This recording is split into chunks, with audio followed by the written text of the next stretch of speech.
আমার সকল বন্ধুদের জানাই নীল পুজোর শুভেচ্ছা অভিনন্দন।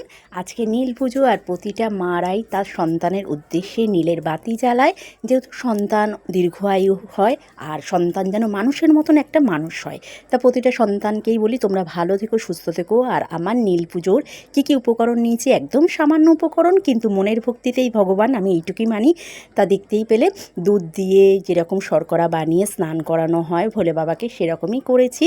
আর তোমরা যেরকম করো আমিও সেরকমই করেছি, তাই জন্য বেশি কিছু দেখালাম না। আর বলি জয় বাবা ভোলে বাবা জয়, তুমি সকলের মঙ্গল করো। আর তারপরে স্নান করানো কমপ্লিট হওয়ার পর গঙ্গা জল দিয়ে ভালো করে শুদ্ধ করে মুছে দিয়েছি বাবাকে।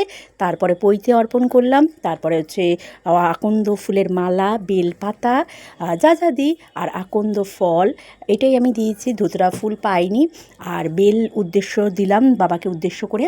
আর হচ্ছে যেটা মেন হচ্ছে উপকরণ, সেটা হলো আম, গাছের কাঁচা আম। এটা আমার গাছেরই কাঁচা আম। এবার থেকে আমের চাটনি খাবো। আর কলা নিবেদন করলাম। এইভাবেই ছোট্ট সামান্য ঘরে যা ছিল তাই দিয়ে আমি পুজো দিয়েছি। আর হচ্ছে নীলের বাতি, যেটা হচ্ছে আমার সন্তানের উদ্দেশ্যে আমি জ্বালিয়েছি। নীল মোমবাতি পাইনি বন্ধুরা, তাই জন্য লালি এনে দিয়েছে। আর তারপরে দেখো প্রতিটা দীপ ধূপ মোমবাতি সব দিয়ে আমার সন্তানের উদ্দেশ্যে, আর আমার গোপু সোনা তো আমার সন্তান, দুই সন্তানের উদ্দেশ্যে ভোলে বাবার কাছে কামনা করি তারা যেন ভালো থাকে, সুস্থ থাকে, আর একটা মানুষের মতন মানুষ হয়। তা আমার পুজো কেমন লাগলো তোমরা অবশ্যই